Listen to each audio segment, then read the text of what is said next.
আমরা অনেকদিন পরে উমান বুড়াইমি আল বুড়াইমি পার্ক বড় পার্কে চলে আসলাম।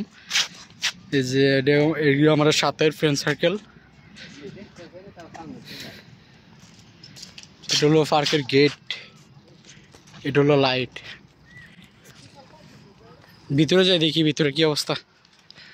এটা হলো মেইন গেট।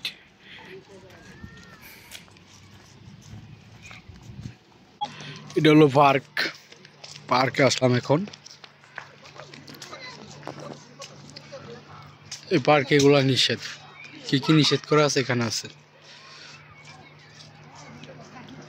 ফুটবল খেলা নিষেধ, চার্জার এগুলো নিষেধ, আগুন, মোটরসাইকেল, বাইক এগুলো নিষেধ এখানে।